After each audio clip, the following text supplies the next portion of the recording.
കാശിയിലെയും അയോധ്യയിലെയും പ്രധാന പൂജാരിമാർ. കാശി വിശ്വനാഥ പൂജയും ശ്രീരാമ പൂജയും.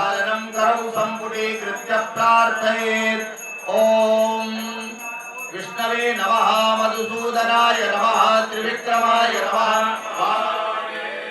ആചമനം ഓം കേശവായ സ്വാഹ, ഓം നാരായണായ സ്വാഹ. ഭക്തമനസ്സുകൾക്ക് കാശിയിലും അയോധ്യയിലും എത്തിയ അനുഭൂതി. ഭക്തിസാന്ദ്രമായ അന്തരീക്ഷം. കണപുരം മാണിക്യം തറവാട്ടിൽ വേദമന്ത്രങ്ങളും കീർത്തനാലാപനവും കൊണ്ട് മുഖരിതം.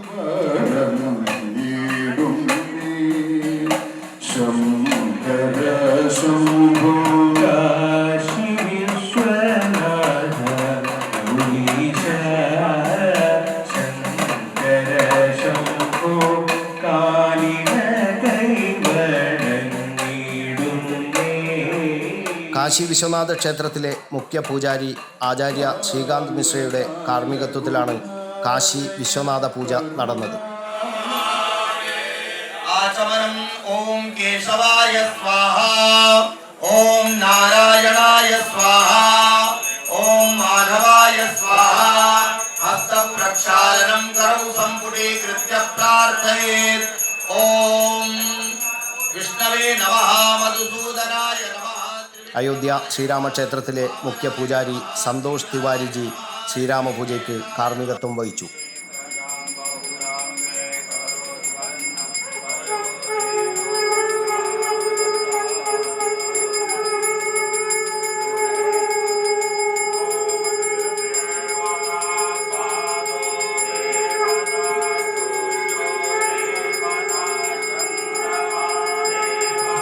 കാശി വിശ്വനാഥ പൂജയിലെ പ്രധാന ചടങ്ങാണ് രുദ്രാഭിഷേക പൂജ. പഞ്ചാമൃതം, പാൽ, പഴം, താമരപ്പൂവ്, ചന്ദനം, ചന്ദനതൈലം, ഭസ്മം, സിന്ദൂരം, കർപ്പൂരം, മുന്തിരി തുടങ്ങിയ ദ്രവ്യങ്ങൾ ഉപയോഗിച്ചാണ് അഭിഷേക പൂജ നടന്നത്.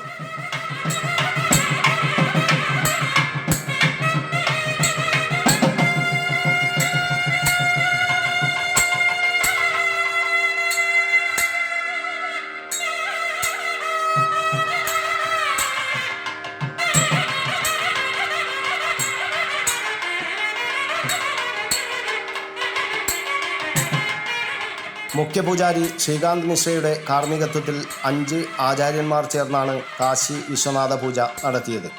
ശ്രീകാന്ത് മിശ്രയുടെ നേതൃത്വത്തിൽ കേരളത്തിൽ നടന്ന ആദ്യത്തെ പൂജ.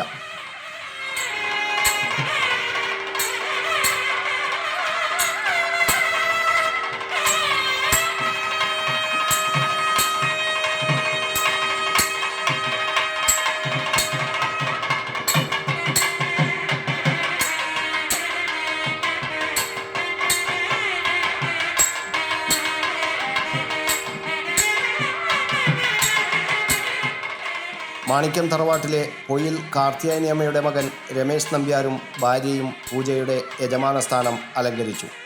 കാശിയിൽ നിന്ന് കൊണ്ടുവന്ന ശിവലിംഗത്തിലാണ് അഭിഷേകം ചെയ്തത്. ആയുസ്സും ആരോഗ്യവും ഐശ്വര്യവും പ്രദാനം ചെയ്യുന്ന മഹത്തായ പൂജയാണ് കാശി വിശ്വനാഥ പൂജ.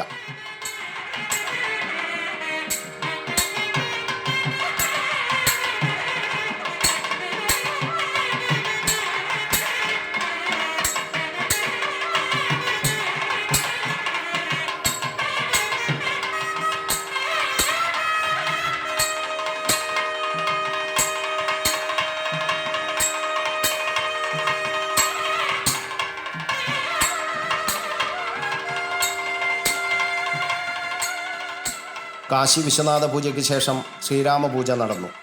അയോധ്യ ശ്രീരാമക്ഷേത്രത്തിലെ മുഖ്യ പൂജാരി സന്തോഷ് തിവാരിജിയുടെ കാർമ്മികത്വത്തിലാണ് പൂജ നടന്നത്. അമ്പും വില്ലുമേന്തിയ ശ്രീരാമരൂപം പത്മമിട്ടതിന് ശേഷമാണ് അതിന് മുന്നിലായി പൂജ നടത്തിയത്.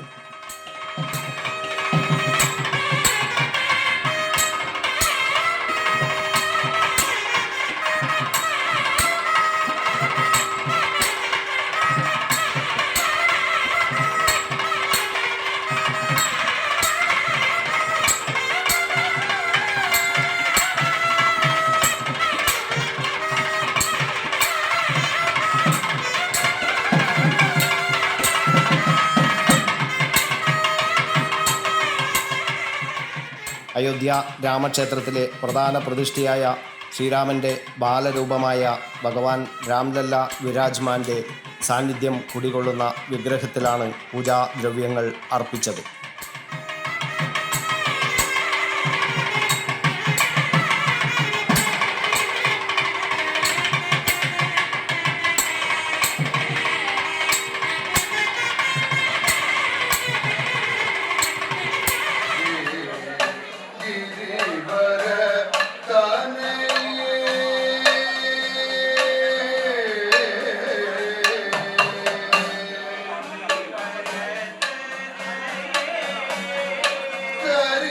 വൈഷ്ണവ പ്രധാനമായ സാളഗ്രാമ പൂജയും നടന്നു. പൊയിൽ കാർത്യായനിയമ്മയുടെ ഇളയ മകൻ ബാബു നമ്പ്യാരും ഭാര്യയും ശ്രീരാമപൂജയുടെ യജമാന സ്ഥാനം അലങ്കരിച്ചു. ശ്രീ മഹേശ്വരൻ്റെയും ശ്രീരാമചന്ദ്രൻ്റെയും പ്രീതിക്കായി നടത്തിയ മഹാപൂജ കാർമ്മികത്വം വഹിച്ചതാവട്ടെ ഭാരതത്തിലെ മുഖ്യ പുരോഹിതരും.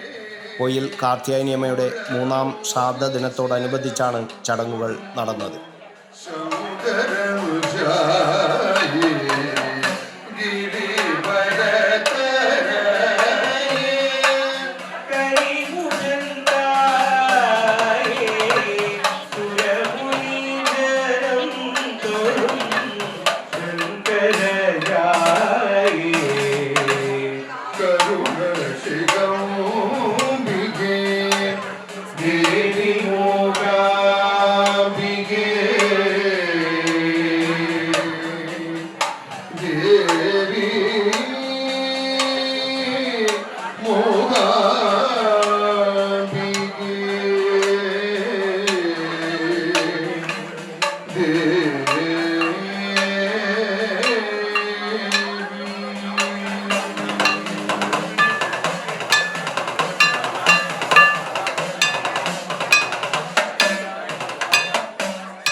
News bureau, Kannur media.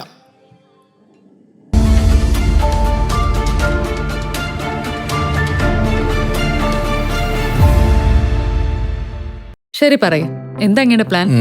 Kitchen വർക്സും interior വർക്സും നമുക്ക് നല്ലൊരു ടീമിനെ ഏൽപ്പിക്കണം. പിന്നെ ഫർണിച്ചർ സുനിതയിൽ നിന്ന് എടുക്കാം. അവിടെ ആകുമ്പോ എല്ലാ മോഡൽ ഫർണിച്ചറും അവൈലബിൾ ആണ്. മോഡേൺ വേണമെങ്കിൽ മോഡേൺ, ട്രഡീഷണൽ വേണമെങ്കിൽ ട്രഡീഷണൽ. ഇനിയിപ്പോ ഇമ്പോർട്ടഡ് ഫർണിച്ചർ വേണമെങ്കിലോ അതും സുനിതയിലുണ്ട്. ചേട്ടാ, ഫർണിച്ചർ സുനിതയിലാണെങ്കിൽ മോഡുലാർ കിച്ചണും ഇന്റീരിയർ വർക്സും അവരെ തന്നെ ഏൽപ്പിച്ചാ പോരെ? അതിനവർ ഇന്റീരിയർ വർക്സ് ഒക്കെ ചെയ്യുന്നുണ്ടോ? ഒരു വീടിന്റെ മുഴുവൻ ഇന്റീരിയർ ഡിസൈൻ ചെയ്ത് ഫിനിഷ് ചെയ്യാനുള്ള സ്പെഷ്യലൈസ്ഡ് ആൻഡ് എക്സ്പീരിയൻസ് ടീമും സ്വന്തമായ ഒരു മാനുഫാക്ചറിംഗ് യൂണിറ്റും ഉണ്ട് സുനിതയ്ക്ക്. ഇപ്പോൾ ഏത് ജനറേഷന്റെയും ഫേവറേറ്റ് സുനിത ഫർണിച്ചർ.